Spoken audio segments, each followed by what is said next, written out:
Okay. Oh yeah. All right. All right. Okay. So is it now loud? Okay. So yesterday we talked about these matrix elements S sub L, and I was relating L to a particular impact parameter. So starting from 0 would be almost like a central, and then when you increase L, it goes outside. So now we can put it all together, and we can actually study the nucleus with a code or some kind of numerical study. So, and this is what's illustrated here. So this is an example of these SL matrix elements showing both their real and imaginary parts as a function of this partial wave L. Okay. So this is the behavior, and you see that when L is low, so then essentially here for low L's we have real and imaginary part nearly at 0. So real part, so the S matrix is nearly at 0, which means that what happens is you have initial wave in a given partial wave L, and then nothing comes out. Okay, so that would mean 0, because remember, S matrix is the matrix that relates your initial wave function to a final wave function. So if nothing comes out, you have pretty much an absorption, complete absorption. So this would be the case of a complete absorption, and that's kind of logical. If you have a big nucleus, you shoot something in, then everything gets absorbed up to you start reaching the edge.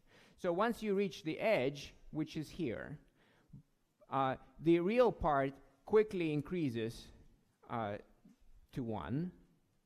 And by the way, far away for a very high partial wave, what would you expect? So what the S matrix elements should be for a partial wave which is very high?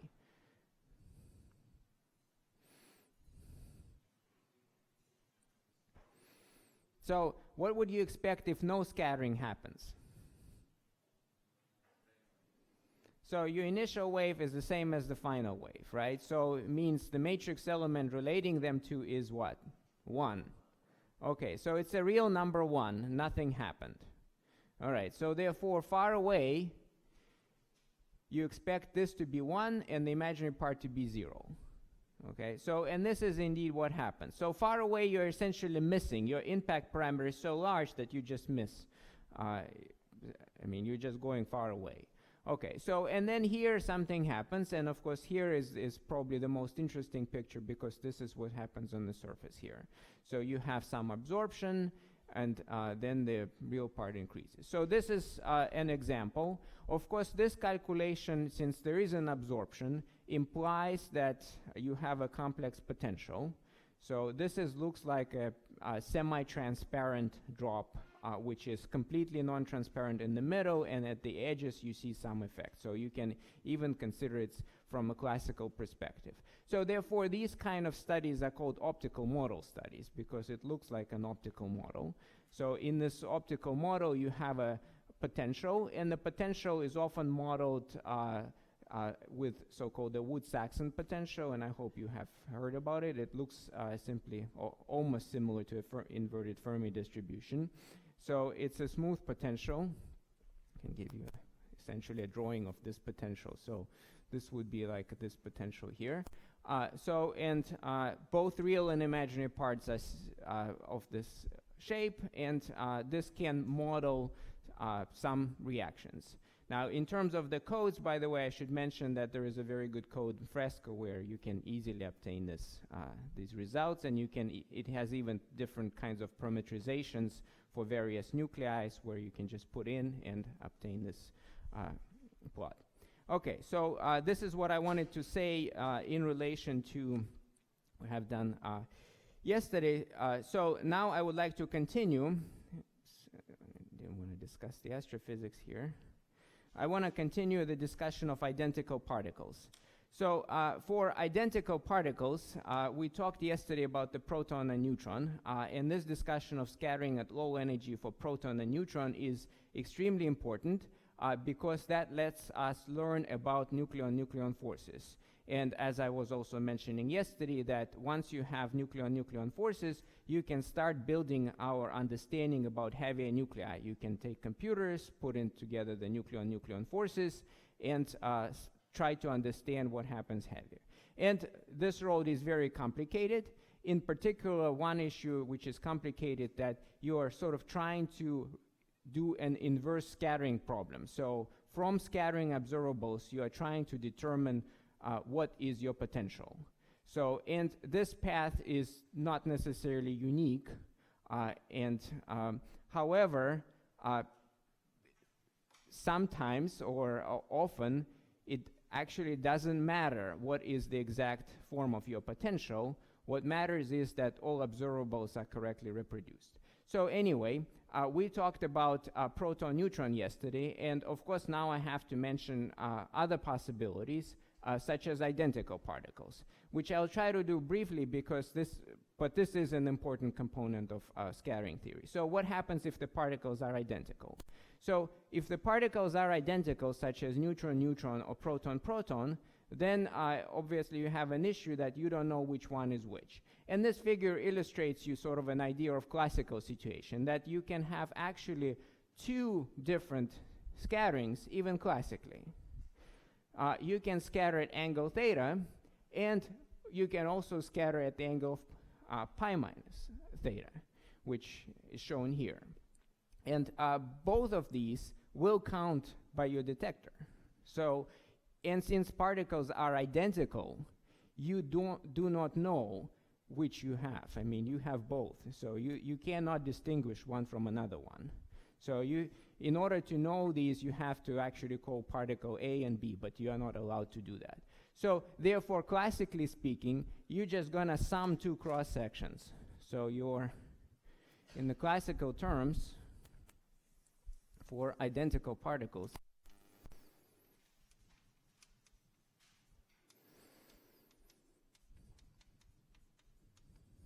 so you would have your d sigma as being a sum for d sigma for the angle theta plus d sigma for the angle pi minus theta. So that's going to add up.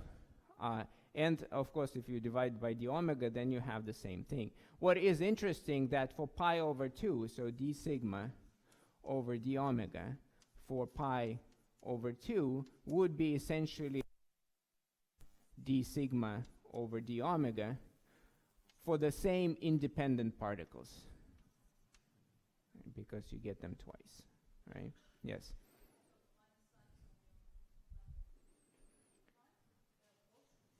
Which one?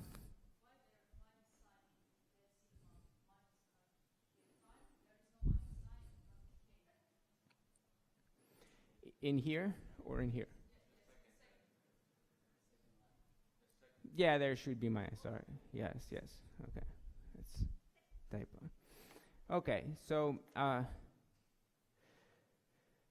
yes, that's right. They're both inverted. Okay, so now what happens in quantum mechanics? So in quantum mechanics, you have to obviously for this discussion, you have to have discussion for either bosons or fermions, because then there is a distinction here. So you have to have a symmetrized or anti-symmetrized wave function. So I'm going to skip all the big details about how do you deal with the spin, but the idea is that spin is an extra variable. So therefore, you have essentially two choices for your coordinate variable. So your coordinate variable has to be symmetric or anti-symmetric. So in the simplest case, so this was classical. Now in quantum mechanics, you have to have your scattering function, and the scattering function originally was e to the I kr, as we wrote yesterday, plus f of theta e to the I kr over r. It's spherical. So this was our wave function that we started yesterday. Now, for identical particles, you have to symmetrize here when you exchange, and this is relative coordinates, so when you have two particles and you exchange them, then exchange means you change the sign of r to minus r. So therefore your wave function now, so this is independent. Now for identical, you would have 1 over the square root of 2, and then here you have e to the I k dot r plus or minus e to the minus I k dot r. And then you would have here plus also 1 over the square root of 2. And here you have f of theta plus f of pi minus theta e to the I k r over r. Remember that this is spherical, so this was a vector, therefore it changes sign. This is a spherical, that it doesn't change sign. Okay, so this is now a new scattering amplitude that you have to consider, again, plus or minus here, depending on symmetric or anti-symmetric. So then your initial flux is 1 over the square root of this IKR incoming. And then in the outgoing wave, you have 1 over the square root of 2 and this combination. So therefore, repeating exactly the same steps as we have done yesterday and the day before yesterday, we can obtain now the scattering cross-section with exact same steps. So our scattering cross-section is going to be initial flux here, which is initial current 1 over the square root of 2, but square that gives 1/2. And then in here I have the same 1/2, which will cancel out, and this is my new scattering amplitude. So therefore, this is just going to be f of theta plus minus f of pi minus theta squared, depending on the symmetry, right? So this is just a modification that I only have to do in order to describe the scattering of identical particles. And now there are various combinations, obviously. So for bosons, I would just have to use plus sign, spinless bosons. Now for fermions, if I consider, let's say, 2 neutrons, then there is a question, what about the spin variable? So the 2 neutrons, as we talked, can be spin singlet or spin triplet, right? So if they are spin triplet, then it means that they have spin 1. So 2 spin 1s are aligned, so it means this is an aligned state, so it means it's symmetric in the spin space. So therefore, in the spatial part, it has to be anti-symmetric. So for Nn, for example, if the spin, total spin is 1, then this is symmetric, so therefore d sigma over d omega has to be anti-symmetric, so therefore I have to take f of theta minus f of pi minus theta. Right. So similarly, of course, if this is singlet, if this is 0, then I would have to take d sigma over d omega equals to, with a plus sign, f of theta plus f of pi minus theta. Okay, so then again, we can start comparing with the classical situation. An interesting case happens is, what if what if I'm looking at the scattering at 90 degrees at pi over 2? So at pi over 2, so for at theta equals pi over 2, then for s equals 1, I just have 0. Right, so d sigma over d omega is going to give me 0. For s equals 0, this is going to give me 2 times, so it's going to be d sigma over d omega equals to 4 magnitude f of theta squared. Okay, so, and now of course one more question is just to generalize this idea. So what happens if I cannot measure spin? So if I'm just scattering and I don't know what the spin is. So if I cannot detect, or I create my beams which are completely unpolarized, then what happens?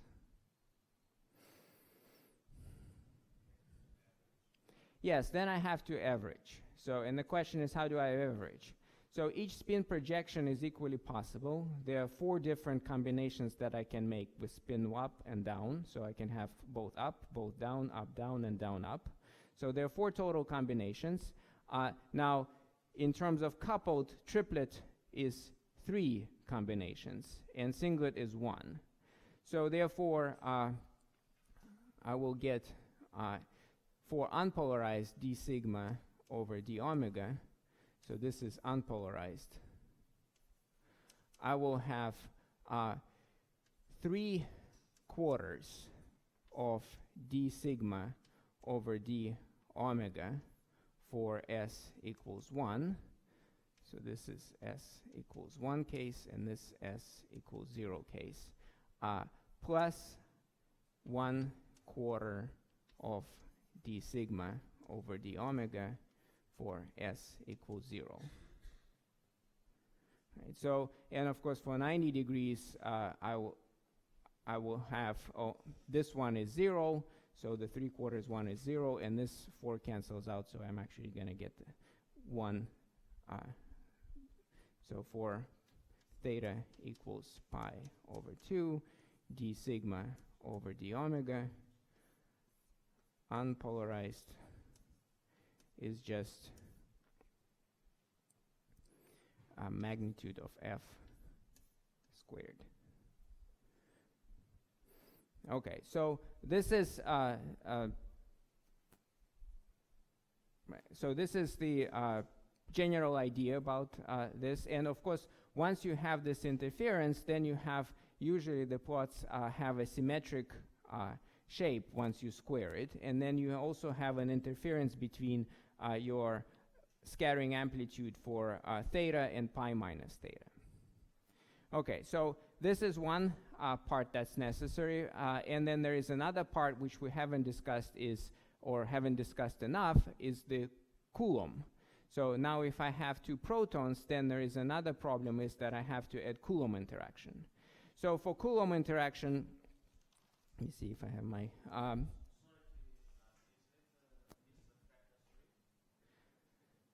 where?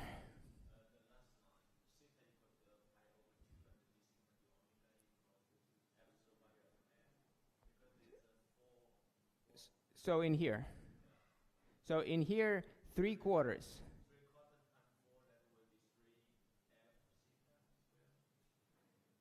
But this is for a particular angle, pi over 2. So when,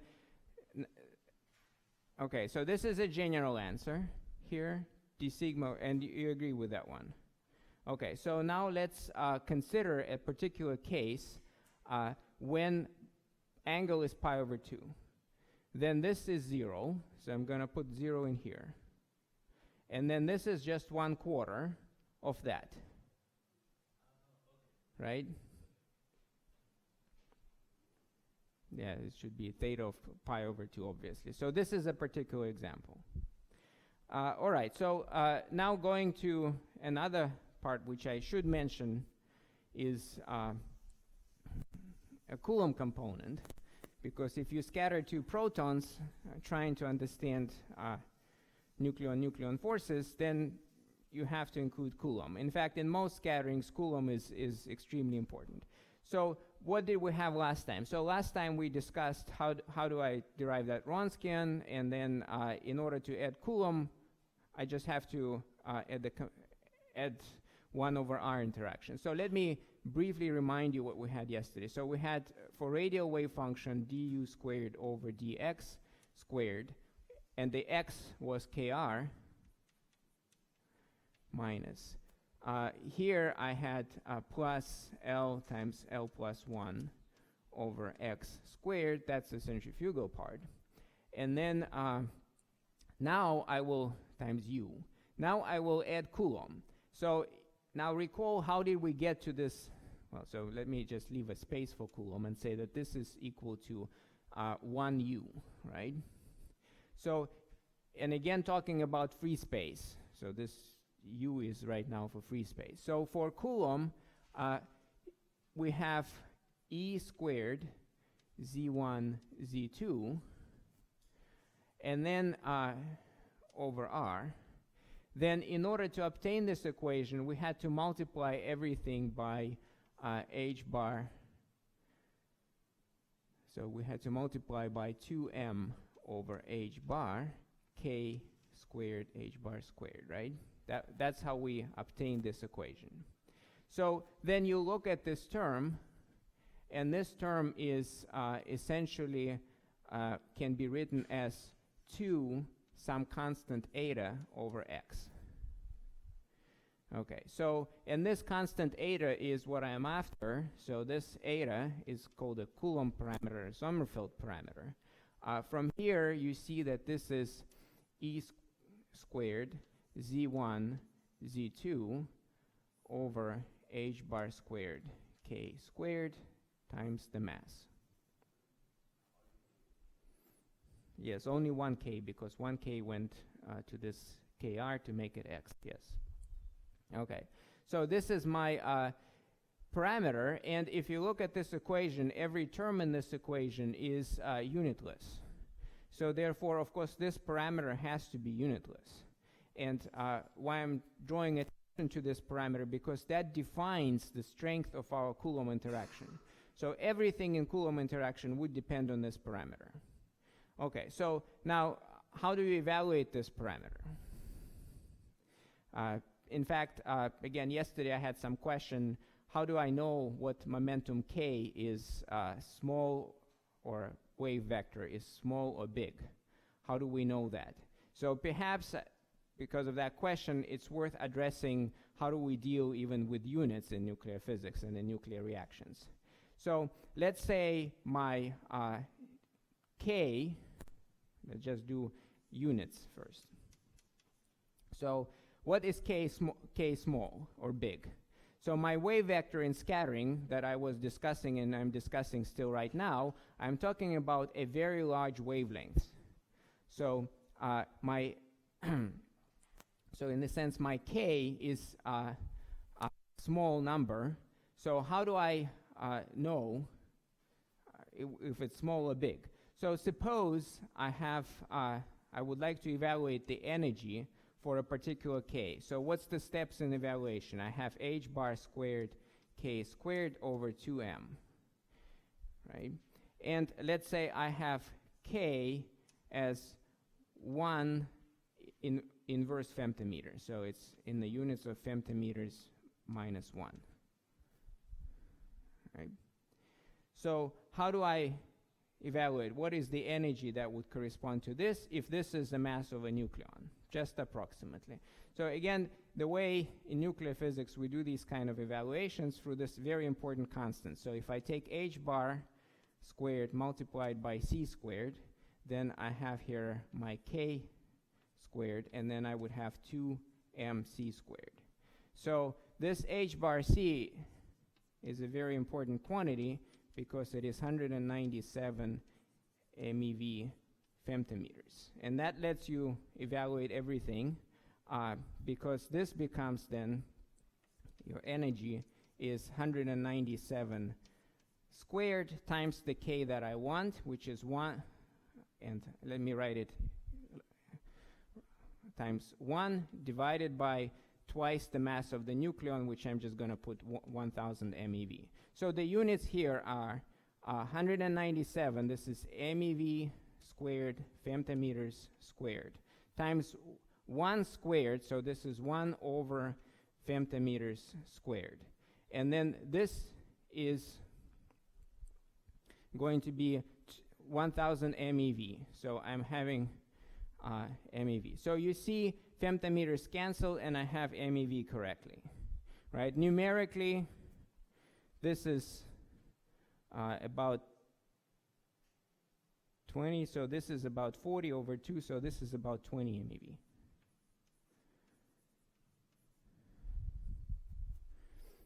Okay, so these are the steps of evaluation.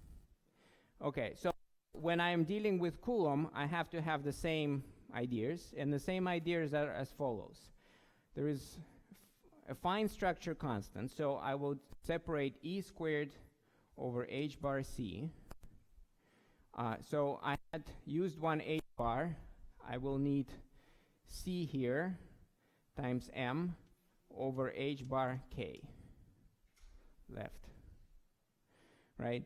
The important part is that E squared over H bar C is also unitless, and it's fine structure constant, so this is called alpha equals E squared over H bar C, and it's numerically about 1 over 137. And of course I should add here Z1, Z2. So altogether then, this Sommerfeld parameter, actually it's exactly equal so far, is alpha. Then if you see this, this is speed of light, this is H bar K. H bar K is momentum, but it's non-relativistic momentum. So you can write it as momentum divided by mass is the velocity, so it's C divided by the velocity times Z1, Z2.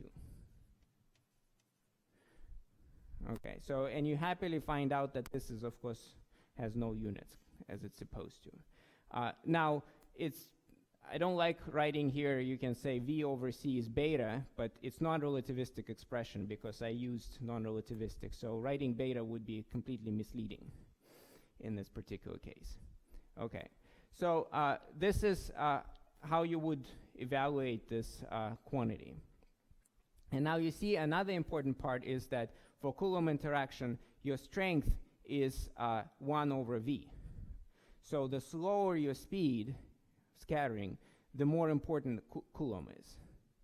And it's proportional, of course, to a product of charges. So these are key elements about Coulomb. Now, Coulomb problem can be solved completely. And exactly. So there are Coulomb functions, again, F, which is far away proportional to sine of x. Then we had minus pi L over 2 as before. And then we have plus, I believe, eta logarithm of 2x. And then plus phase shift for a particular L.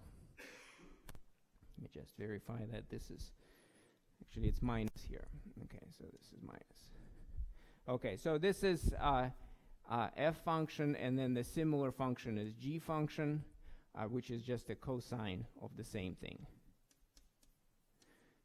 Okay, so now as I was alluding before, of course, the problem with these functions is that if you try to evaluate them relative to a typical sines and cosines, so yesterday we had just x minus pi L over 2. Then this is the phase shift, but this phase shift would depend on x. So in the sense of a plane wave, you never have a plane wave with Coulomb interaction, because Coulomb interaction is long range. So you start feeling the potential infinitely far away. Okay. So then there is this issue of this phase shift L. So, and the phase shift L is given by the argument of the gamma function. So delta L is argument of the complex gamma function of gamma 1 plus L plus I eta. So this is an argument of the gamma function, and again it can be numerically evaluated, and the gamma function is like a factorial. So in fact, if you know delta 0, then you can evaluate every next delta L, because each time you need to add an integer number, then it's like a factorial if you have, so classically gamma of 1 plus n is n factorial. So if you increase n, and then you just multiply by each time by n, and you go recursively. Okay. Then for delta 0 is of course important, and you have to evaluate that numerically. And here is also an important difference from the scattering that we have discussed before, that delta 0 actually behaves very differently, behaves exponentially. So this is at e to the minus 2 pi eta. So that's the behavior of delta 0 at very low energies. And this exponential behavior is related to, if you look at it as scattering, then in the scattering process, if you have a Coulomb potential, you need to penetrate inside the potential, and then if it's a full scattering, then you need to go back, because it's a twice, I mean, phase shift is 2 delta. So you have it going twice, and therefore this is related to a tunneling probability, and that's why it becomes exponentially small. So this is a tunneling problem. Okay, so now finally, I guess, with the Coulomb problem, when you put it all together, when you start evaluating Coulomb problem, then you evaluate your, so in our, again, scattering equations, so we had,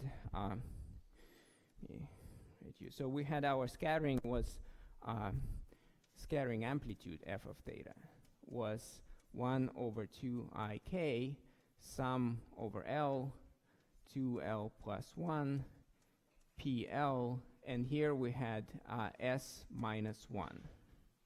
So this was our scattering amplitude. So this S minus 1, in case of a Coulomb problem, you will evaluate this, you have a change, this S matrix is 2I, and here you have delta Coulomb plus delta nuclear.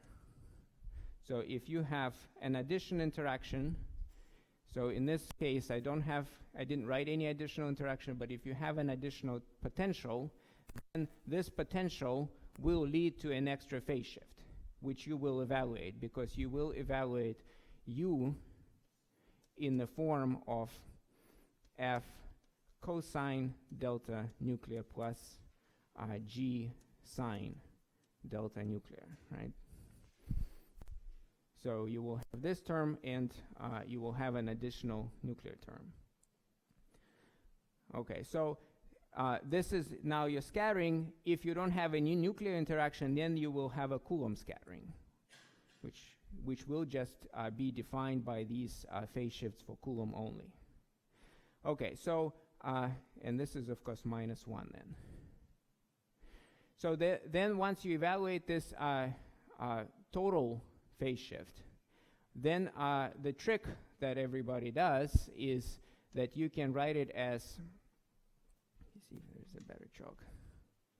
So you can write it as e to the 2I delta Coulomb plus delta nuclear minus e to the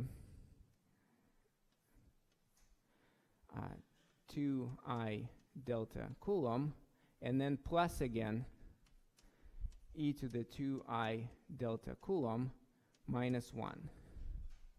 So you just add and subtract the same quantity, which then leads you to the following, that this is e to the 2I delta nuclear minus 1 multiplied by the same phase shift for the Coulomb, 2I delta Coulomb, and then plus, this is just a Coulomb, e to the 2I delta Coulomb minus 1. Right, so you break this S minus 1 into two parts, this one and this one. This part is just a pure Coulomb part, and this one is a nuclear part multiplied by the Coulomb phase. So therefore, your total scattering amplitude, f of theta, is given as, you have this expression, and in this expression, this term is going to give me just pure Coulomb. When I sum everything up, it will give me only Coulomb. So therefore, I can say that this term is f of theta for Coulomb only. So this is sum of all these. Right?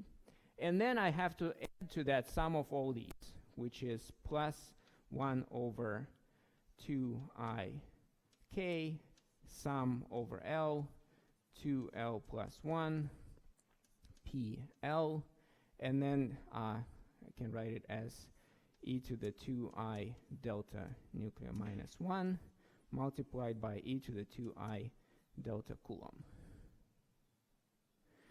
Okay, so this way you actually broke your amplitude again into two components, just the Coulomb scattering, and this one you know analytically, this is simply a Rutherford scattering. And then in addition to that, you have an extra component, which is your nuclear component. So again, in all the codes, when you try to solve a scattering problem with Coulomb, then obviously you solve it relative to Coulomb functions. Solving it relative to Coulomb functions, the same equations that I gave you last time with Wronskian relation will give you delta nuclear. Right. Okay? So, by the way, I should emphasize that removing Coulomb wouldn't give you the same delta nuclear, right? You have to solve a complete problem with Coulomb. Okay, so when you solve it with Coulomb, that you obtain this set of coefficients delta nuclear, or phase shift for nuclear part, and then you can find the total scattering as just a combination of two, a scattering amplitude for Coulomb plus whatever you obtain for nuclear. And of course, when you square it to get a cross-section, you get an interference. Okay, so this is just a brief summary of how do you deal with Coulomb. It's a very important question, and in fact, you also can obtain the rainbow phenomena that we have been discussing in the classical case, because this is the case where you do have Coulomb and nuclear, and you will have their interference here, which is a quantum mechanical effect. All right, so let me now show you, I think I have this, most of it in my notes. I have the Coulomb functions in my notes, the details. For example, this is the Coulomb amplitude. It's a lot of equations, but when you need it, you use it. Otherwise, it's important just to know how the process goes. Okay, so for, I think I had a picture. So this is the proton-proton scattering for very low energies. And then if you take very low energies and you only have the phase shift for 0, so this nuclear phase shift, delta nuclear, works only for partial wave 0, then final answer can be worked out. Everything. So in the cross-section, when you square, of course, you get a Coulomb cross-section, which just gives you this term here.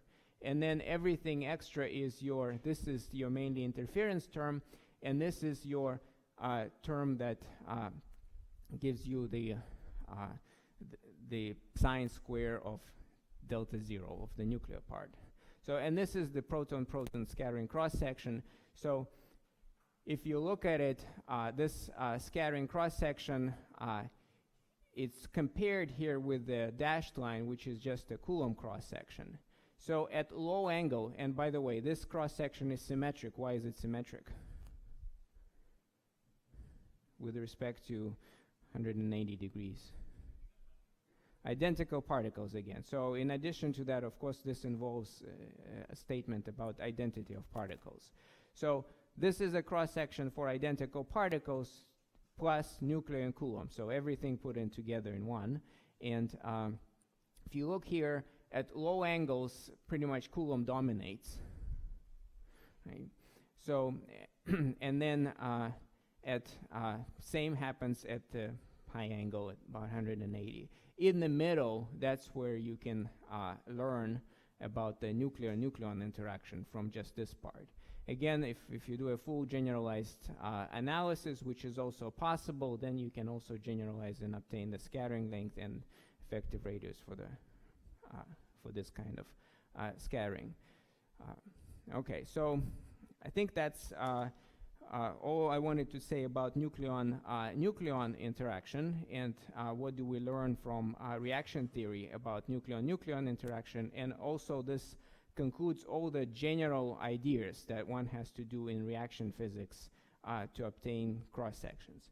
So next I would like to discuss with you, or come back to the question of the scattering matrix, and discuss with you this issue: when is the cross section, or when can the cross section be infinite, and what are the singularities essentially in the scattering matrix. So let me go to this question.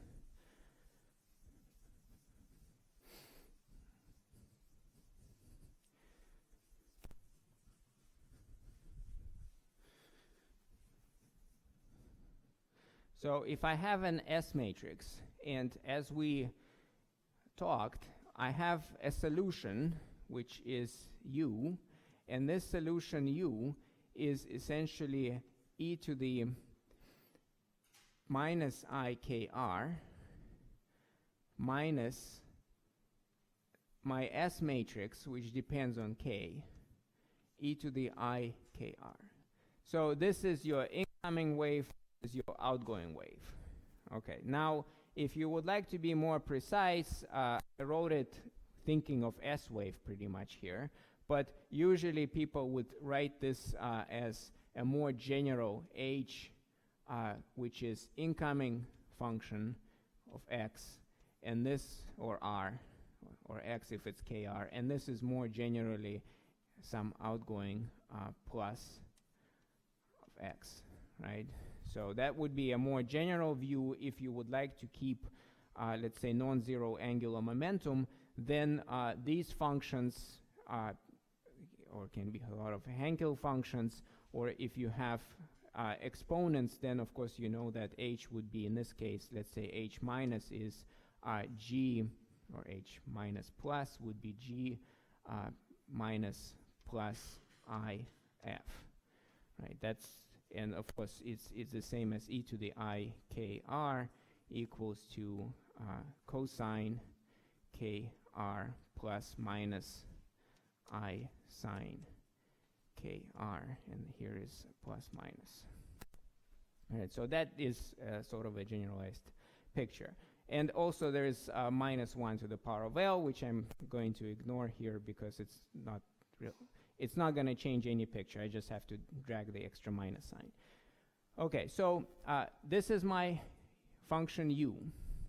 And my Schrödinger equation contains only momentum k squared. So I would like to discuss this behavior of S as a function of k. Since it contains only k squared, and the solution here, which is a regular solution, is in some way unique solution up to normalization. So what happens if I change k to minus k? So if I take and change k to minus k. So if I do this change, physically in my Schrödinger equation nothing changes because it has k squared in it. So then I will have my new function u is going to be e to the ikr minus this s of minus k e to the minus ikr. So this is, let me just write it as u prime because, well, maybe prime is bad. Some other u, well, let me keep prime. It's not a derivative. It's just another function u where I change k to minus k. Now, this, if I take minus s of minus k outside, then this can be written as, again, e to the minus ikr, and here I would have minus 1 over s of minus k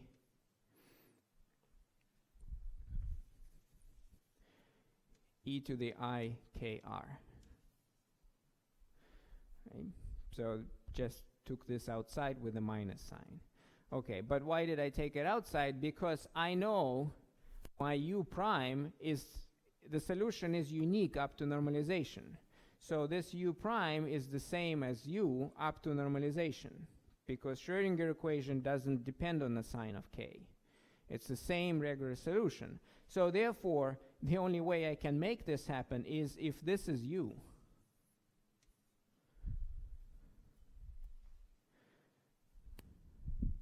So if this is u, that tells me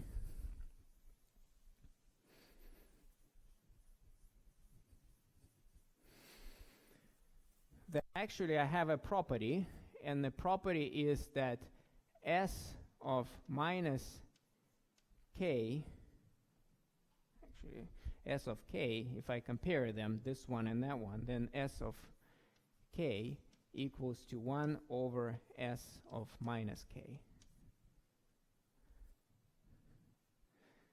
Okay, so that is one property. So I have a reflection. If I change k to minus k, I get the same thing. Okay, so then another property that is useful to discuss is what happens if I try to extend this to a complex plane. So if I start thinking of my S matrix more generally, of course, for scattering, k is only real. But for the purposes of theoretical physics, we can still discuss k as being a complex number. So if I do a complex conjugation of my Schrödinger equation, nothing is changed again. So if at k real, I change my u to u star. So then nothing changes. What I will get is e to the I kr, doing a complex conjugation changes the sign, minus s conjugate of k e to the minus I kr.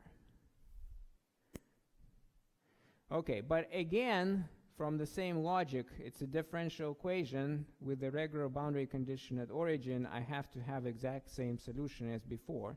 So I'm going to repeat the same step again, and I will have here minus s star of k outside, and then inside I will have e to the minus I kr minus 1 over the s star of k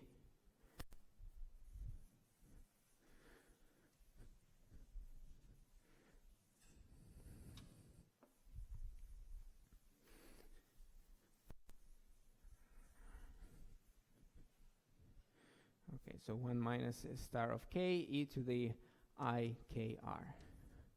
And this is this. Okay, so this is my new complex conjugated, but again it has to be the same. So again, this term is the same as my u. So what I will then learn is that on the real axis, my s of k equals to 1 over s star of k. But this is only if k is real. Right? So it's only true if k is real. Now what happens if I extend my k to a complex space? So this is known as analytic continuation. If the function, if a complex function, which is analytic, satisfies this quality on the real axis, then this equality to the whole space can be extended if I put here k star. Now I don't have to think about as k being real. It's valid for any k, and that is the analyticity property.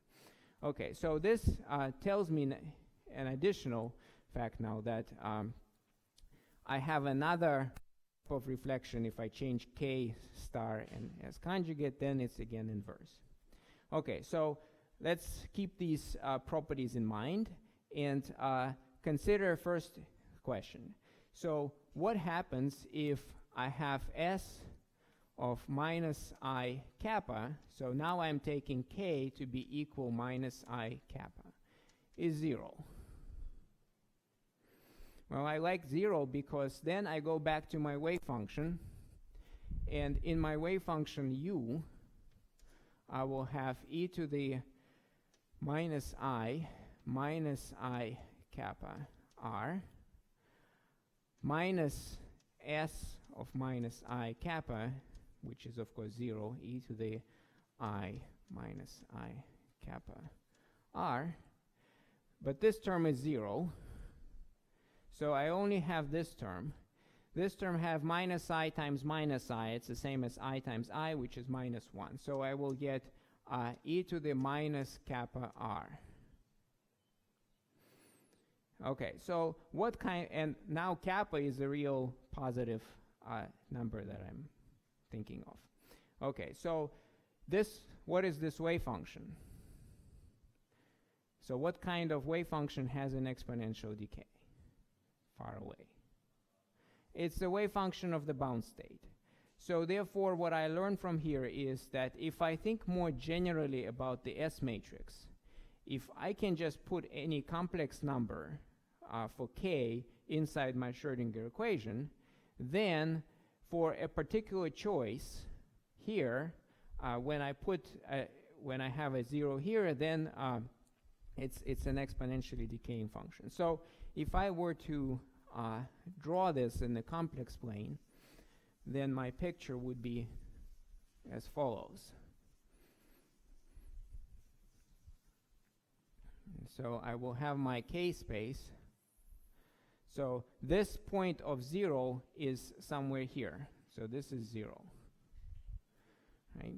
So therefore, because of symmetry, either one, if I change to minus, it's 1 over s. So there is a pole. And the pole I'm going to denote with this open. So it's symmetrically upwards. So then I have a pole on the upper plane. And that corresponds to bound state. So I can have many bound states. In that case, I would have more poles. It doesn't matter. So this is bound state.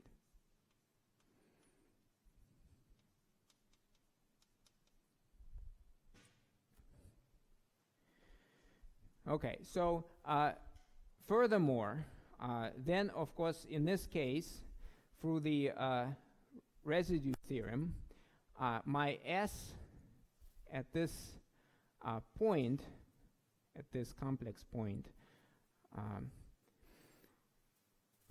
I kappa, has to have a following form. It has to be some coefficient A over my, so let me see, let me write it, S of k around, so S of k when k is near this I kappa, so then it is k minus I kappa. So that way I will guarantee the pole that I'm looking at, right? Where A is some constant.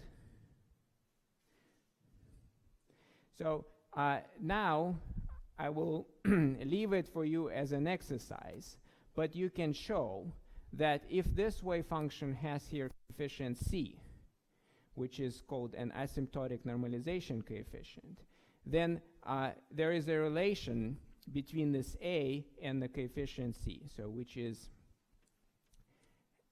a equals to I minus 1 to the power of L plus 1 times c magnitude of c squared. And this is for a particular partial wave L. So we're talking about particular SL, obviously. Okay, so there is a relation between the residue at the pole for bound state and this normalization coefficient for the decaying state.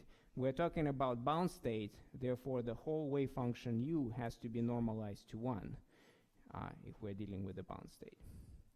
Okay, so next I have to discuss what happens or where else I could have poles or singularities. Yeah, I think it's actually a good moment to stop for 5 minutes, have a little break, and then I will continue.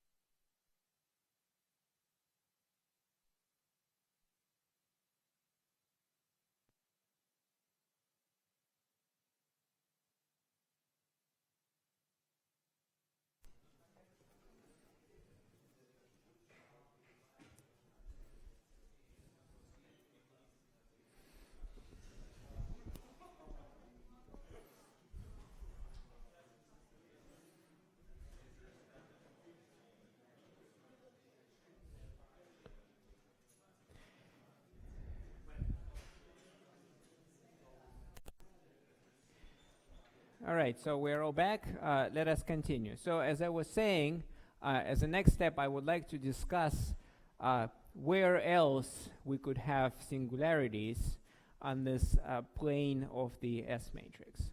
So in order to do that, I would have to probably relate you to some physical ideas related to the properties of the S matrix when we talk about it. So I'm going to take a little digression and just relate this momentum k to the energy plane. So of course the similar picture, this is the k plane, but similar picture you can discuss. So this is the real and this is imaginary.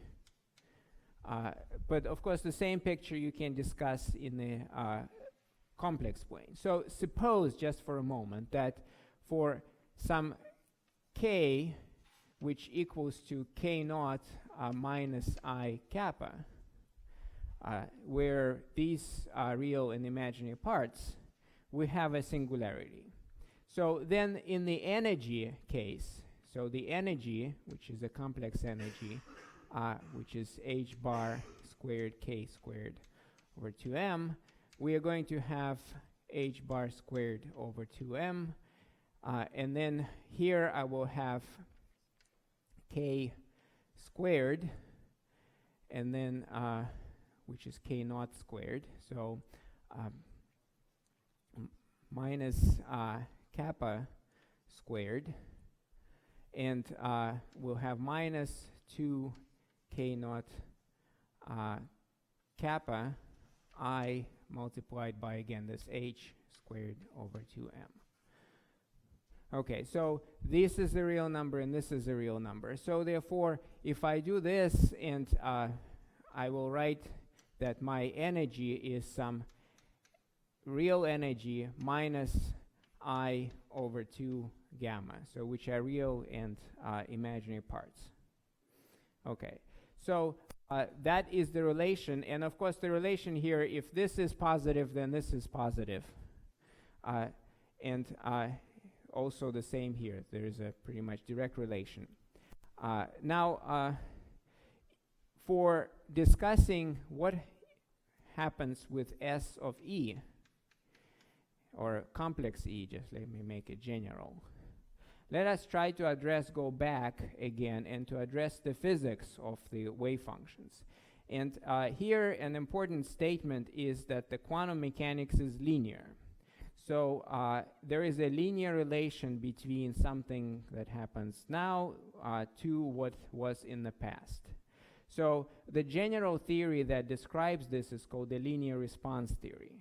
Now, it's somewhat still different. There are some differences between quantum mechanics and energy consideration, but let me talk a little bit more about this linear response theory. So let us think in the following way, that, let me just write it here, linear response theory.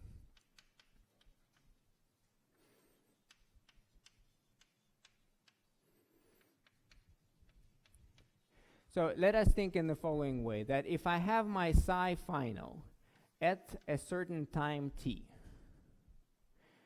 and we are talking about a linear situation, so this is a wave function, and there was some wave function in the past, and this wave function in the past, psi initial, at some t naught, which is a past time. This affects what happens at the end, right? So you have to have a relation between your initial function and what happens at the end. So this relation is linear, and the only way to express it is to write this, or to define some evolution u of t minus t naught times this dt naught, right? So this is the most general relation between and linear relation between something that happens in the past and something that is now. And this kernel u tells me what contribution I have from each t naught going into the past. And this integral obviously goes from minus infinity up to a particular time t, up to my current time. right? So, and it cannot go in the future. All right, so this is the relation. And now trying to relate it to our S matrix, what I can talk about energy representation. So again, I'm going to assume, which is not totally correct, and we'll discuss it later, I can assume that the energy varies from minus infinity to plus infinity, so there are no bounds. So then, of course, I can write my time-dependent wave function. Initial or final doesn't matter. It is an integral. It's a Fourier transform of psi final of energy. And then here I have e to the minus I e t dE. Right? So this is just from minus infinity to plus infinity in terms of energies. Right? So this is just our typical, if you have eigenstates in energy, this is how you would construct the time dependence through summation of the series or integration of the Fourier series.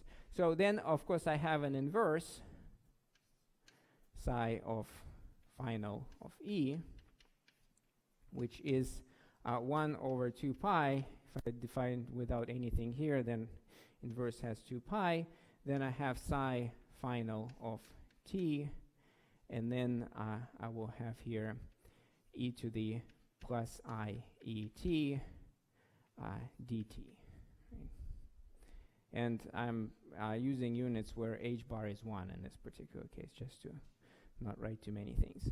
Okay, so this is my inverse, and then if I substitute this here, then I will have 1 over 2 pi, and then I have an integral.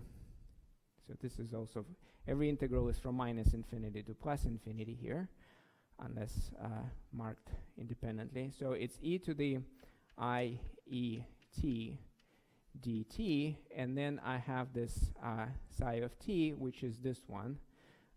So this is an integral of u of t minus t naught.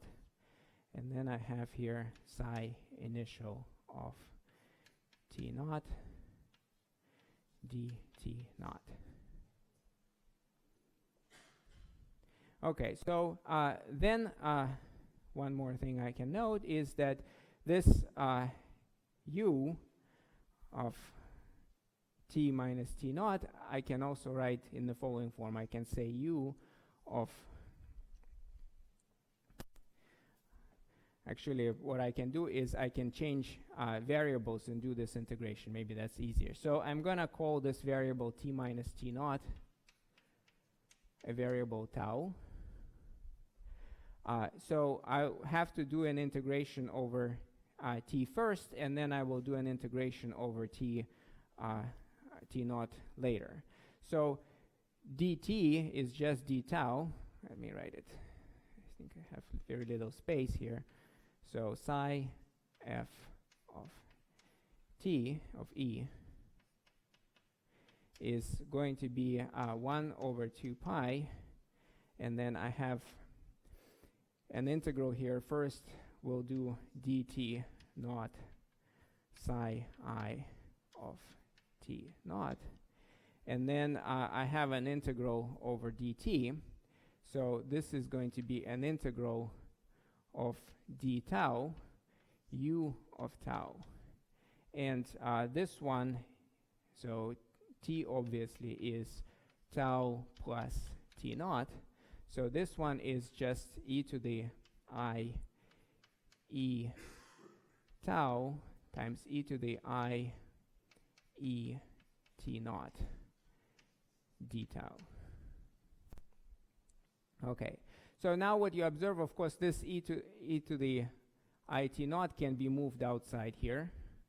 Then other terms is 1 over 2 pi, and then this integration here is just a Fourier transform backwards, similar to this one.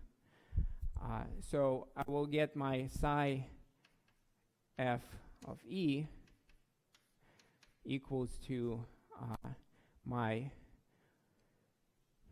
integral dt naught psi I of t naught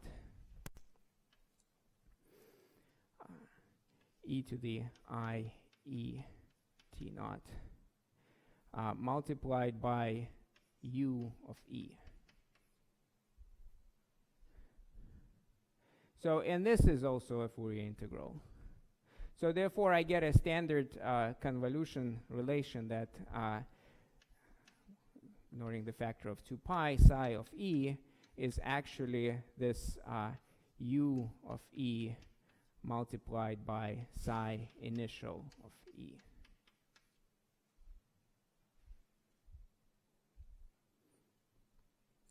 Okay, so this is a standard convolution because I had this form, which I just wanted to show you.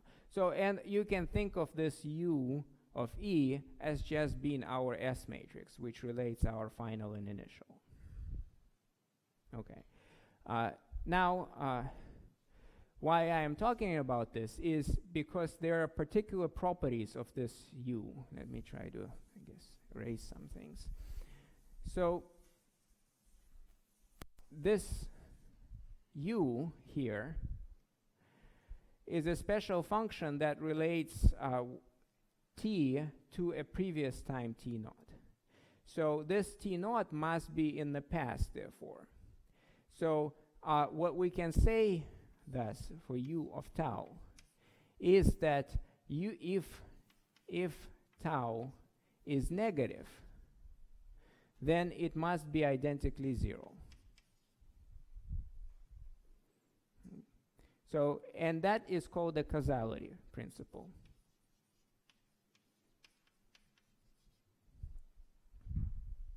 So I do have to have a causality. Okay.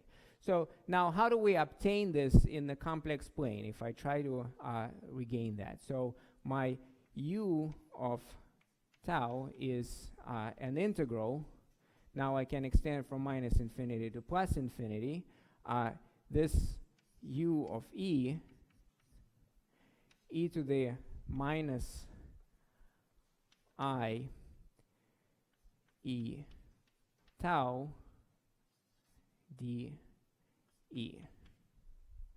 Okay, so we are looking at this integral, and what I have to be sure is that if tau is negative, it doesn't work. It gives me 0.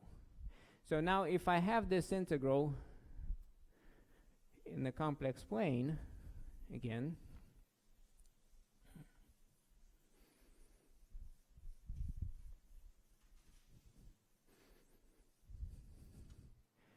so if this is my complex plane, I need to take this integral along the real axis. So this is my energy plane. So I need to take this integral. This is an integration from minus infinity along here. Okay. So now how do I need to close this integral? So I would like to take it by closing this integral somewhere, either up here, this is one option, or I'd like to close it down here. Coming back, this is my other option.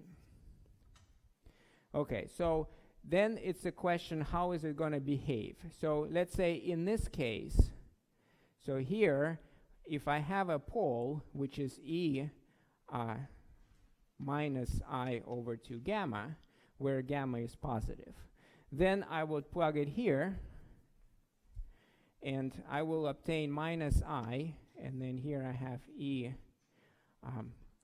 minus I gamma over 2 multiplied by tau.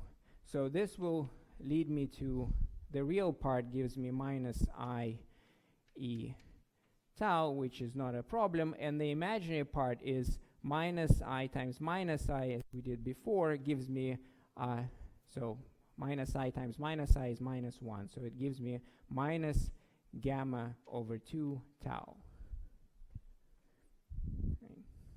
Okay, so it means that for tau positive and gamma positive, I'm okay because this far away in here, so if we are moving this far away, then the E and gamma go to far away numbers, then this is a converging exponent. So then this exponent goes to 0. So therefore, this means that for tau positive, I have to close contour this way. And then contribution from this contour is going to be 0 because it goes to 0. If tau is negative, then I have to close contour that way. Right? Okay, but we agreed that my integral has to be 0, my u is 0 if tau is negative. So it means if tau is negative, I close the contour this way, and the integral is 0. So using Cauchy's integration theorem, we infer that there are no poles, or there should not be any poles in this upper plane in order to satisfy this causality principle. Okay, so therefore all poles must be in the negative plane, in the negative energy plane. Moreover, of course, from here you learn a standard thing that you learn in usual textbooks, that if my psi final here has, so it has this behavior, which is as a function of time, it has this behavior as e to the u of e multiplied by psi of e, and then we're taking a Fourier transform of that e to the I, so this is my energy minus I e t dt, right? This is my Fourier transform of, this is equal to psi final of e.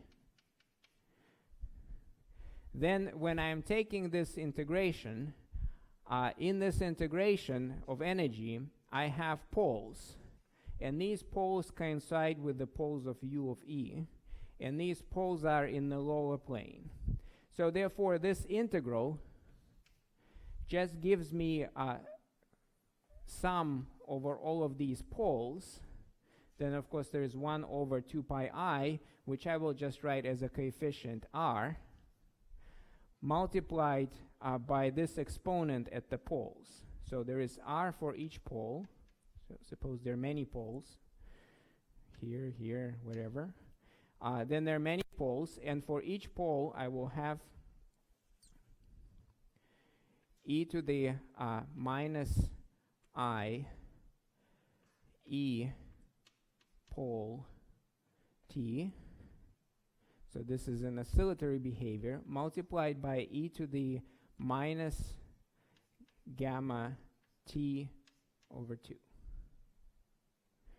So we learn that in this particular form, my final wave function as a function of time is a linear combination of decaying exponents. So, and each decaying exponent is given by the pole, by the gamma for each pole. So, of course, each pole has a different pole. Right? So, this is a very general conclusion. And as you see, I didn't have to do anything. What I have to apply, of course, is the causality principle that past must determine the future, not vice versa. So, therefore, if you go back into here, into K-plane, and if you extrapolate or think of this U as S matrix, which is pretty much what it is, if you have in the energy representation, then you obtain that the poles, of course, in the complex K-plane have to be in here. So there should be somewhere poles.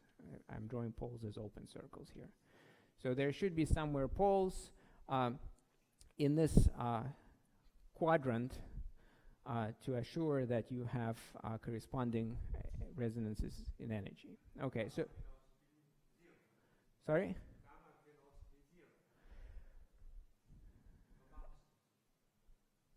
Gamma can also be 0 for a bound state, but this is this one. Right, so this is a pole on this axis, which we already discussed. Okay, so far I'm only talking, of course, about the poles which I encounter in this complex plane. Okay, so that proves, of course, that I have to have poles in here. So now we can discuss absolutely general properties of the S matrix. So what happens if I am near a pole? And as we already kind of know from the S-wave scattering, that near a pole, my cross-section is large.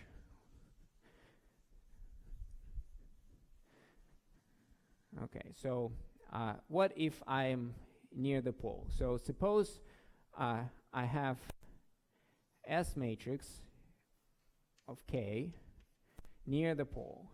So then I have S matrix, I can write it as being proportional, let's say, to 1 over K minus K pole.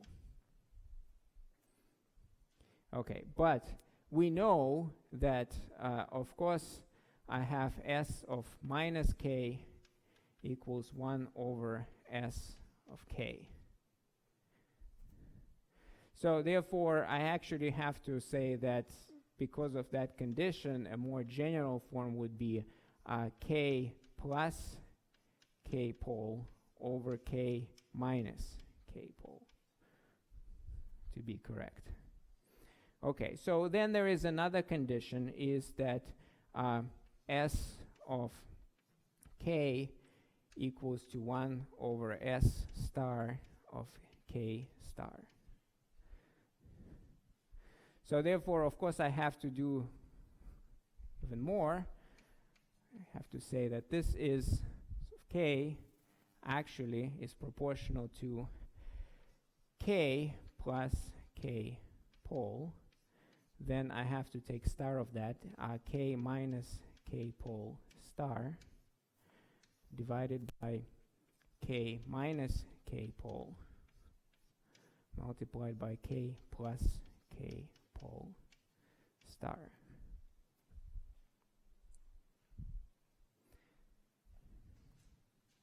So this is the form that my S matrix have to have near a pole given all other considerations.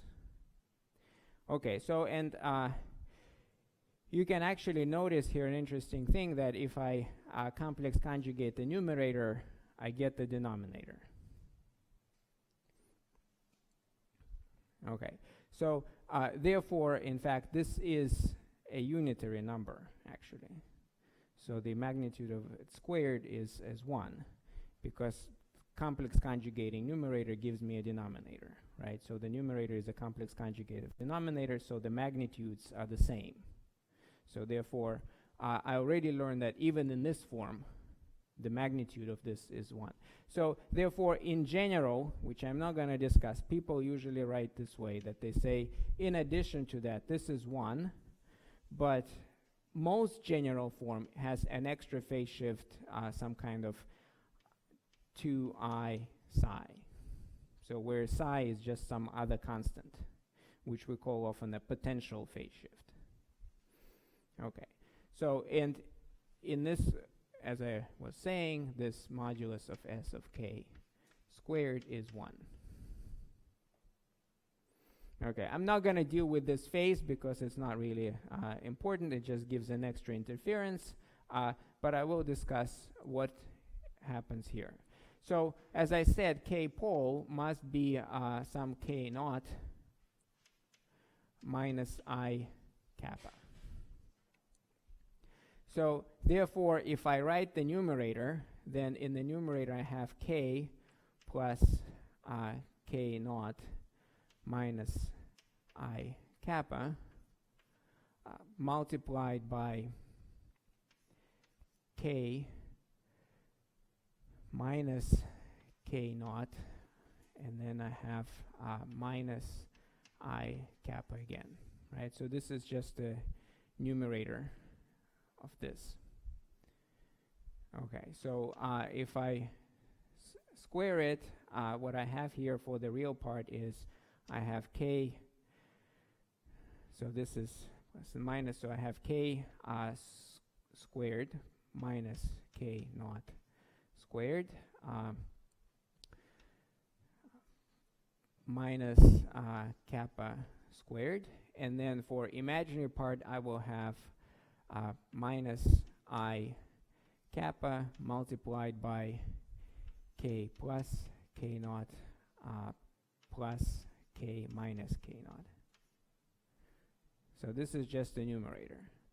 So if we look at the square, and of course the denominator is just a complex conjugate of that, so I'm not writing the denominator. So this is proportional, so k squared is proportional to my energy. So this is essentially proportional to my energy. This quantity, according to that, is proportional, so this is a scattering energy. Right? So if I were to write S of E, that's what I'm trying to write. This E is just my scattering energy. This is the energy of the pole, which I will write as E equals E, let's put naught, and then have a complex part which is gamma. So this is going to be E naught, and this part is related to I gamma over 2. Right? So now putting everything together, there is a common factor h bar squared over 2m. Then I will have here as my scattering energy minus E for the E naught for the pole that I was denoting, and then minus I gamma over 2. So if I call this times this quantity h bar over 2m, if I call this gamma over 2. So I'm just going to define this. And then the numerator is, or denominator, is just a complex conjugate of that.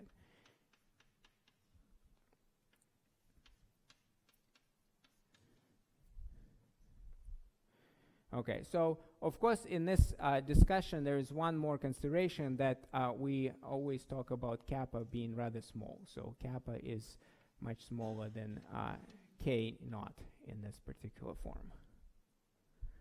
So that way I can associate this, this is my energy, this is again my E naught, and this part I will define as gamma over 2. And this part is negative here, and complex conjugation in the denominator gives me positive. Okay, so this is now in terms of the energy representation, my general form of the S matrix.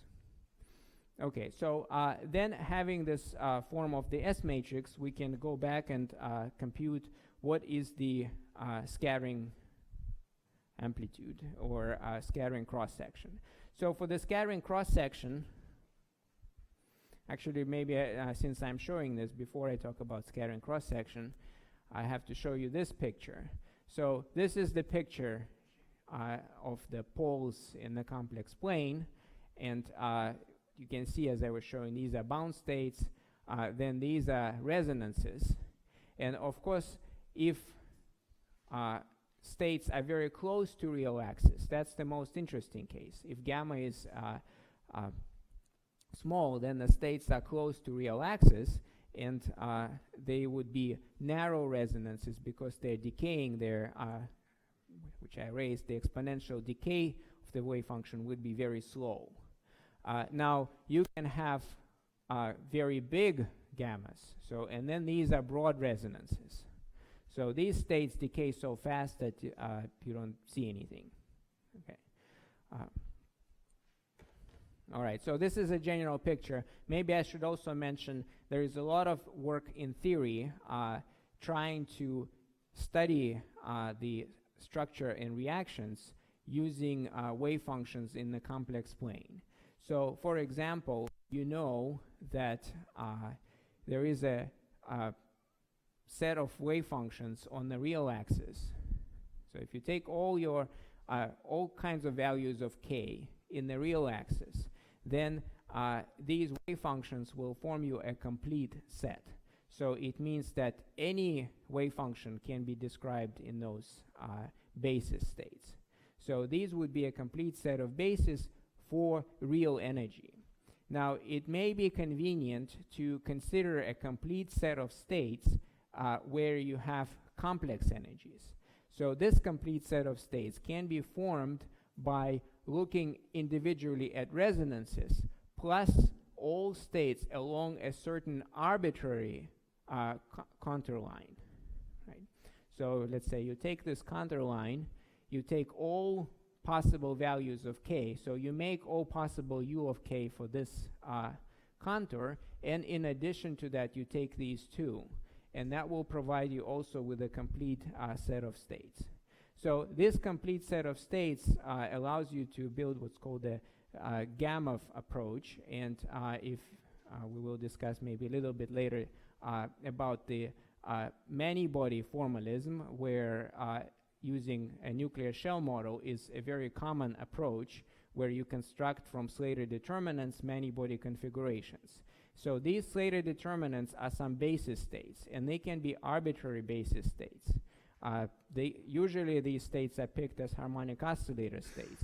But if you are dealing with the problem with continuum, you may want to solve your realistic potential completely correctly, such as Wood-Saxon potential that I was discussing earlier. This Wood-Saxon potential would provide you a complete set of basis states, which include bound states, and it includes continuum states. The continuum states you can take on the real axis only, which we usually do in quantum mechanics. But to be better, you can actually take a continuum set of states along the contour. So you'll take two bound states in this example, two resonances, and then the continuum set of states along the contour. And the hope is that, of course, resonances and the bound state would contribute the most to your physics of interest, whereas this contour may be less important. Okay, so that's some digression related to this picture. So now if I would like to look at the scattering cross-section, which I started doing, and I don't think I need this anymore. We all remember it, and it's on the board. So then I have my cross-section sigma is just pi over k squared, and then the magnitude of s minus 1 squared. So if I have this s minus 1, so my s is e minus e naught minus I over 2 gamma over E minus E naught plus I over 2 gamma. By the way, of course, if you associate this with a complex energy, then complex energy is E naught minus I over 2 gamma. So you correctly have or you satisfy all that discussion about causality and that the imaginary part is negative. So have this minus 1, and this is what I want. So then you add this in the, you bring them on the common denominator, which will give you E minus E naught plus I over 2 gamma. And in here, the real part will cancel, but the imaginary part that has opposite sign will give you minus I gamma. Okay, so therefore, when I go to a cross-section, I have to take the magnitude of this complex number. So, and the magnitude of this complex number is simply magnitude of the numerator, which is purely imaginary. And then this is contains real and imaginary parts. So this is pi over k squared, and then here you have gamma squared over so we have a real part squared, E minus E naught squared, plus the imaginary part squared, gamma squared over 4. Okay, so this is called the Bright-Wigner form for the resonance.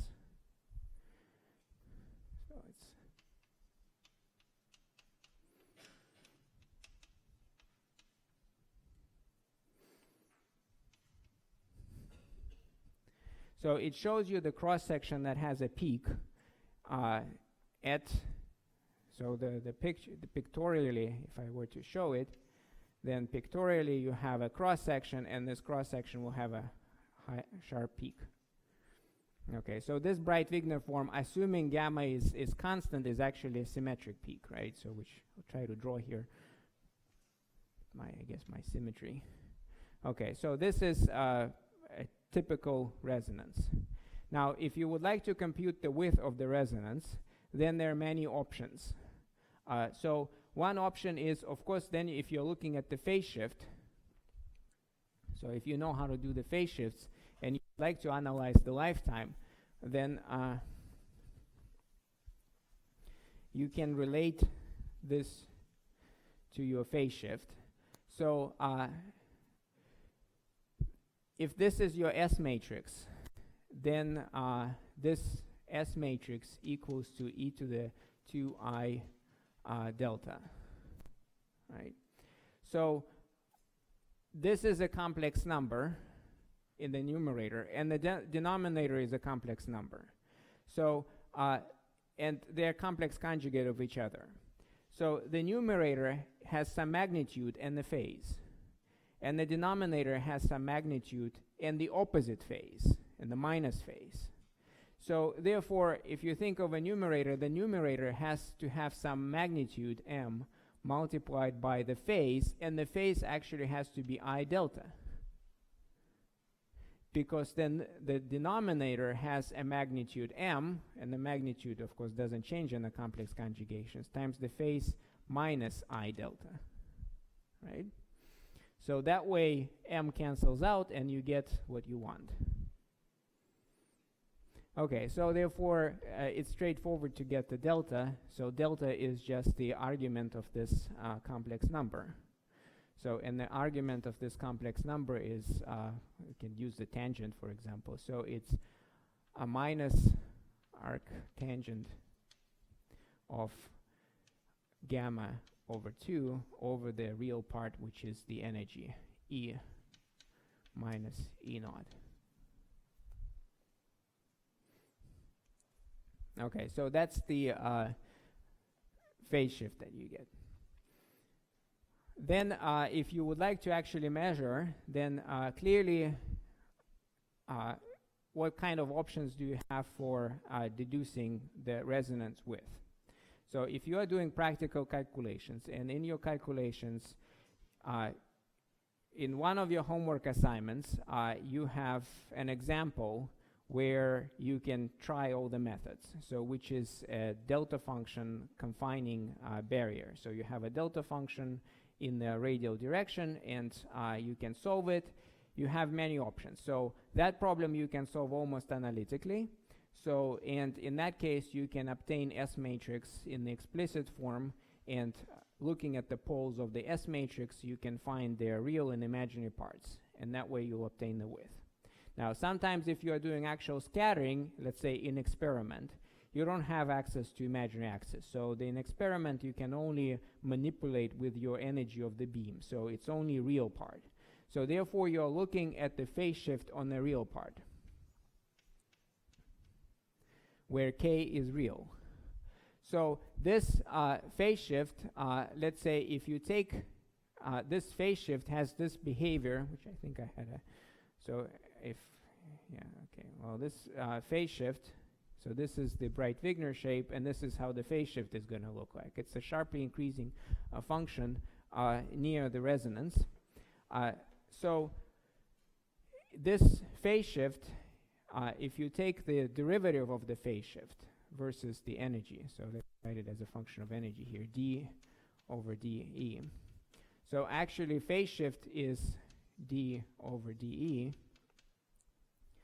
of 1 over 2I log of S, right? This comes from here.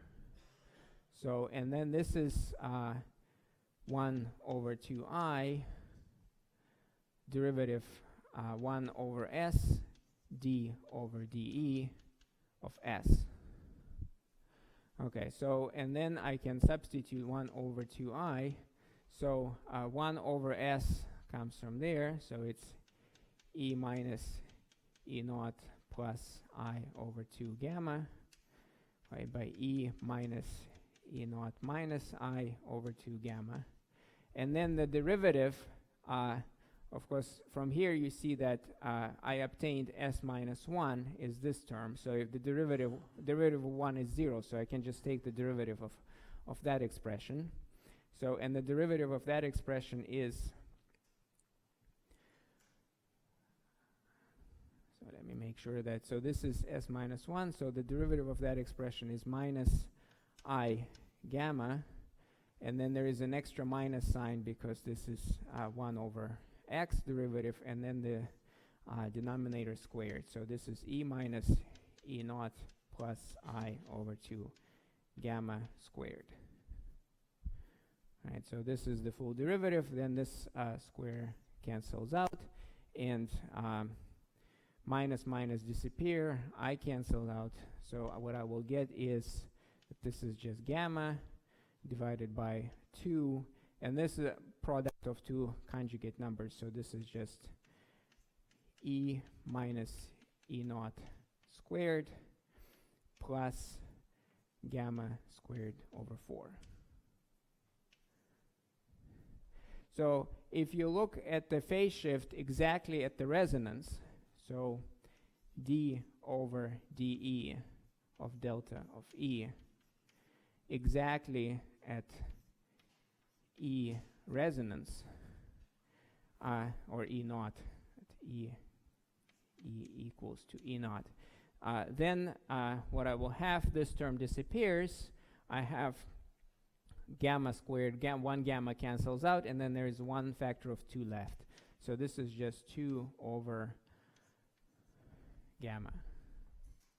Okay, so again, this is a relatively famous expression, and this is one way how you can find numerically, let's say, if you're interested in the resonance width, then you locate your resonance, and you can locate your resonance by maximum in the cross section. And I'm not going to work it out, but also at the resonance, the second derivative of the phase shift is 0. Okay, so you can work it out, and then you can find the first derivative, which gives you width. Okay, so you first locate the position of the resonance by, let's say, maximum of the cross section, and then you look at the derivative of the phase shift at that moment, and you obtain this. There.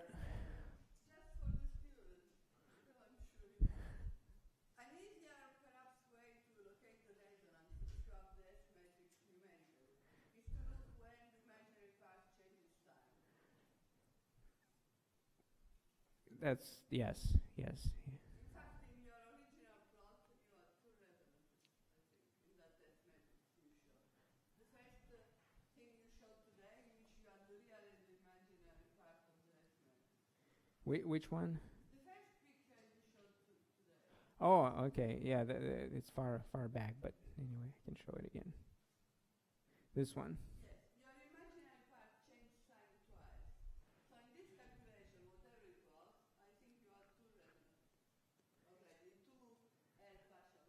Okay, well, I don't know about these I can check, obviously, about the resonances. Here I was just showing everything. Okay, so anyway, there are other ways, in fact. So there are several other ways, and actually there is another way is if your resonance is very narrow, then it may be difficult to solve it on a complex plane using complex numbers. And that often happens, for example, if you're discussing alpha decay or proton emitters, then their widths can be 10 to the minus 15 and so on, MeV. So it's orders of magnitude smaller than the real parts. So there is no way computationally you can handle these small numbers. However, there is a straightforward way in that case, because you can solve the problem as a real problem on the real axis. And you can ignore that complex part. You can normalize your wave function as a stationary normal wave function to 1, and then try to extract the outgoing flux. So in the wave function, as I was alluding earlier, you have incoming wave and outgoing wave. So your U still has e to the ikr, which incoming, and then a minus S matrix e to the ikr outgoing. So you, in the normalized wave function, you'll try to extract this part with the Wronskian relation, which again not gonna spend time on details here, but this is a straightforward process. So you will obtain the outgoing part, and then you can just simply say, I have a frozen wave function where I ignore the decay because it's so slow, but it still has to have some outgoing component. So when you extract with the Wronskian this outgoing component, that gives you an outgoing flux. And once you have an outgoing flux, you know the decay rate. So, and from a decay rate, of course, you do know the width. Okay, that's another option. And then perhaps there is a third option, which is a Fermi golden rule, which is also straightforward. You solve your problem as a real problem, and as we were discussing earlier, you can immediately apply a Fermi golden rule and compute the overlap between your scattered state, which you know, and your bound state.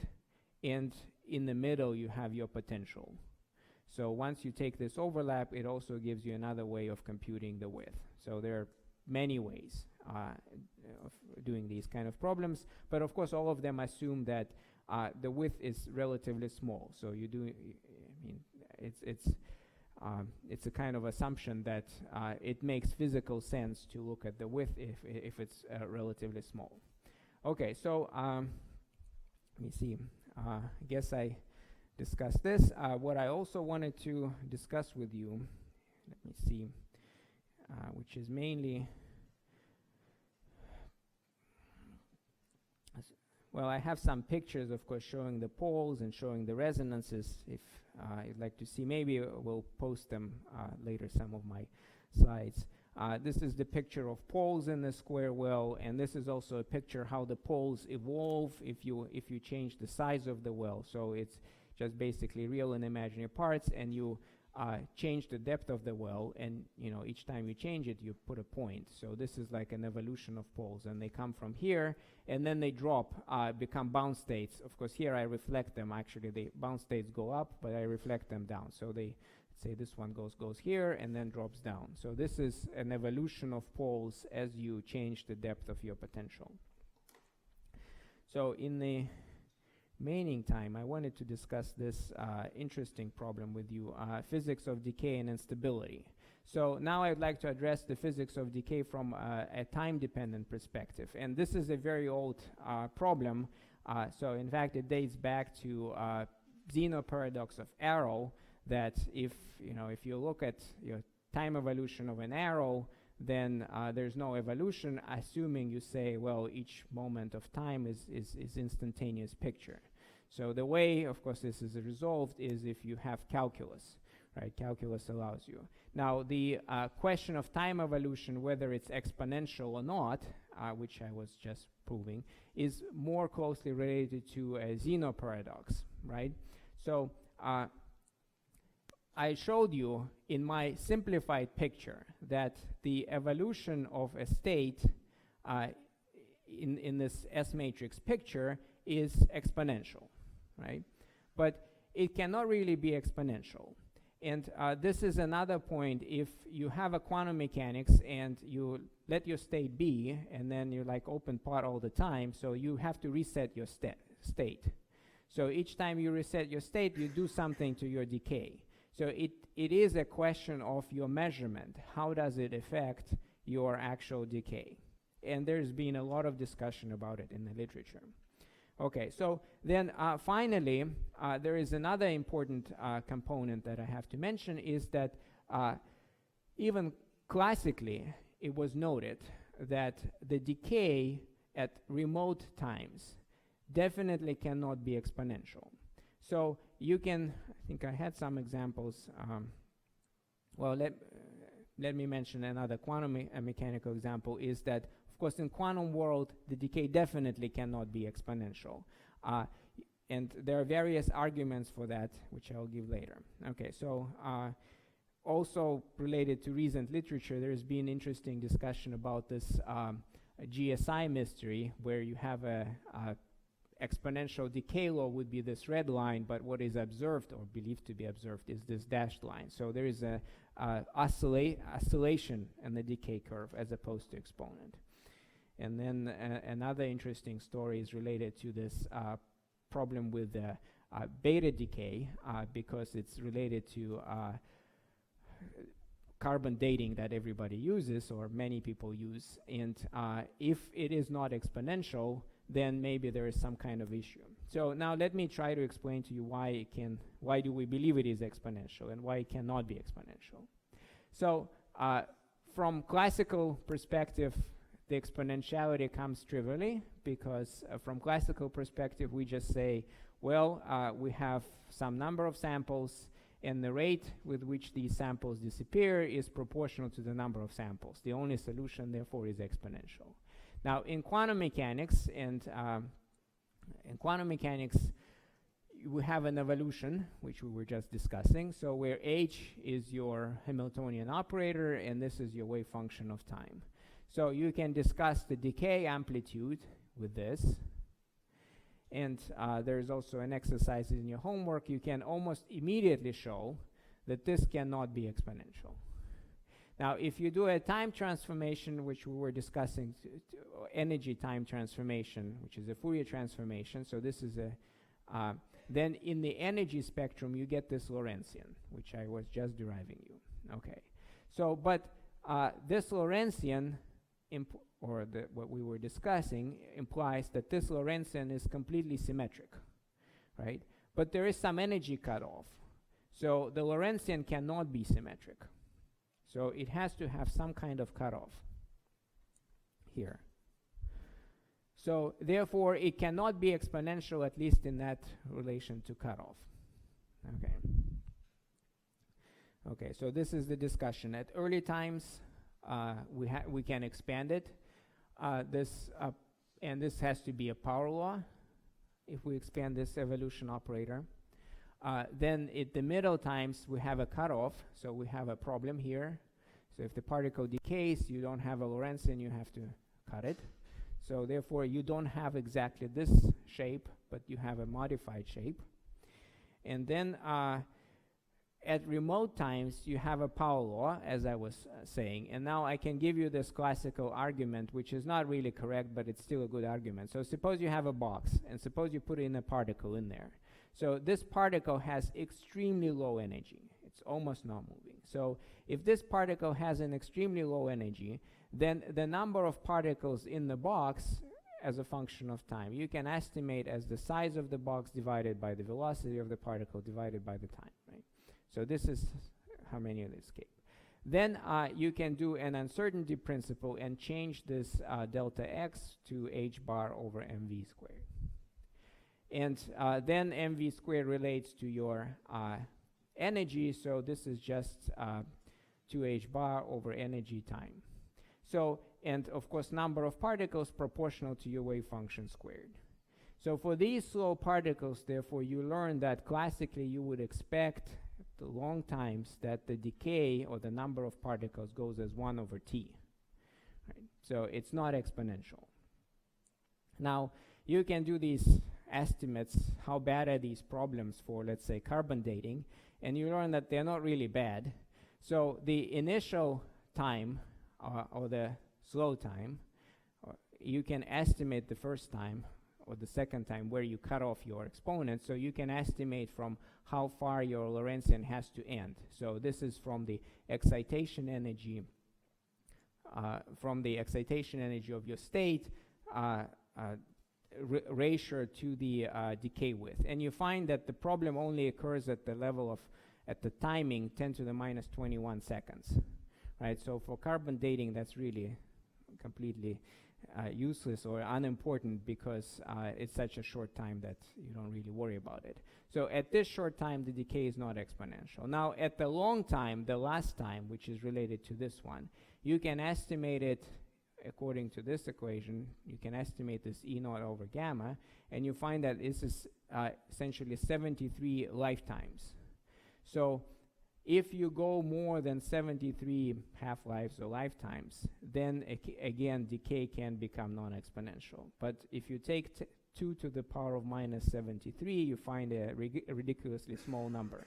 So it means at that level, the amount of sample is so low that you don't really see it. Okay, so now I would like to demonstrate you. So in your homework, you have an exercise where you have to find resonances in the S wave in the so-called spherical shell delta potential. So your S wave potential radial part, so this is R, this is U of R. So it's an S wave, so it has a delta function here, right? And it has, this delta function has some strength, so the G times delta of some value R minus capital R. So, and this is the potential that I'm considering here. So you can do all the solution and all the discussion analytically what we have done. What I would like to look is how does this, how does the state in this potential evolve with time? Naturally, if this delta potential is very high, then you essentially separate the spaces, outer space and inner space. Then you have a bound state in the inner space. It's a completely separate from the outside. And for particle in the box, the solution is just a sign. So the lowest solution is simply so the lowest wave function is simply going to be a sign state. So I'm going to take this sign state here, which shows the density of it, and I'm going to let it evolve with time. So what's shown here is the current as a function of x, and the current we discussed in the first lecture, which is just J, but as a function of x. So I'm going to put anything here and measure here J of x, which is, in that case, x is the R. Okay, so my potential here is my delta is at 1, although sorry, it's drawn here at 0, but it's at the position R equals to 1. And this is the density in the momentum space. So this is a Fourier transform. So if I'm going to look at it, then this is the time evolution. So this is how my state evolves with time. And you see some moment, initial moment, it shakes a lot, and then it becomes rather stationary, right? So it almost continuously decays. All right, so then there is an interesting phenomena that you have this kind of shoulder forming, and this moves. Okay, so and then I can also show you, this is at initial time, that survival probability as a function of time. So this survival probability as a function of time, the dotted line shows the exponential behavior, and the red line shows the actual behavior, which is computed numerically here. Right, so, and you see there is, first of all, in here, it starts quadratically in time, which is your homework exercise, so somewhere very here. And then it still oscillates a little bit, and then it moves on to a longer time, and this is the next question. What happens at the longer time? So this is, if you saw here, this, I'm sorry, yeah, it erased it, but this started at the later moment, and this I'm going to start at the moment t.5.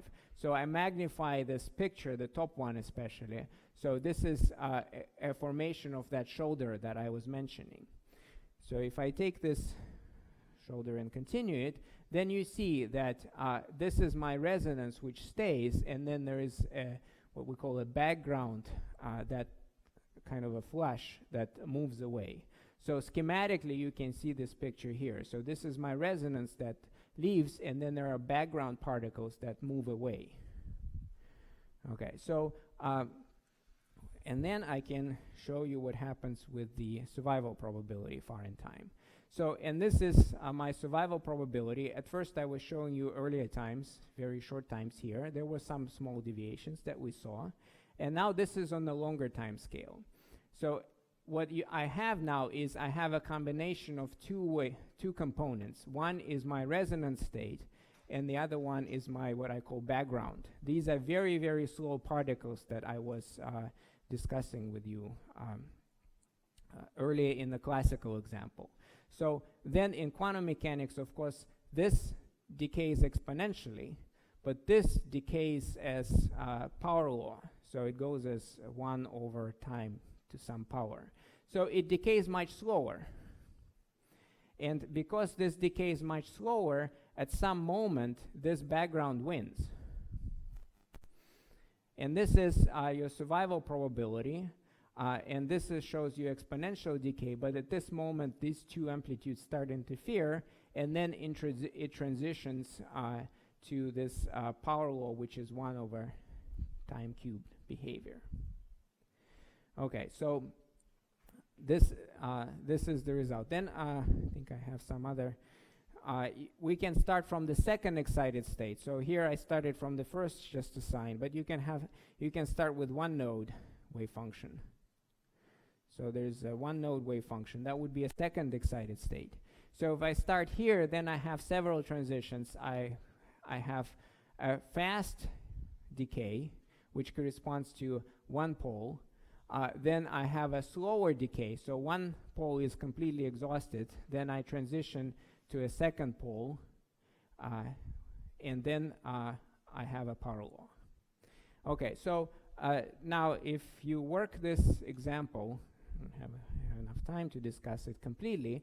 So if you work out this example, then everything here is pretty much analytic, and this is actually known as Winter's model of decay, which shows that the decay is a power law. So, but let me briefly give you, it's the moment. I'm just going to briefly tell what happens and we're done. Okay, so first you need all states. Let me label them as K. So you need all eigenstates. So these eigenstates remotely are just sine of kr plus delta. So, and the delta depends on k, obviously, and that's what you have to find. In fact, normalization, I also know. The normalization here has to be 2 over pi. With this normalizations, my states, k prime, are going to be normalized by a delta function of k minus k prime. And that's always like that. And you can show it by looking at the exponents and by looking at the delta function, which I discussed with you in the first lecture. Okay, so then in order to find your time dependence, so if you would like to, if you have some initial function psi, so then, let me write it this way. So if you have survival probability, or survival amplitude A, is essentially your overlap psi of t times psi of 0. So, and this is the same as psi of 0 times e to the minus I h t psi of 0. All right, so you can do this analytically in this problem if you have A equals, so if you insert here a complete set of basis states, and these are eigenstates. So this becomes an integral. Here you have A k, and this is multiplied by e to the minus I k squared t, and this is squared d k, right? So what I did here for quickness, I just took that my h equals to k squared without anything, and this a is psi of 0. Okay, so this is my expression, and what you have to do is you have to take this integral in here from 0 to infinity. Okay, and then you have to start discussing how do you take this integral, and you can take this integral in the complex plane, and in the complex plane we're only talking about negative part, so this is a k dimension, so you have to take it along this line.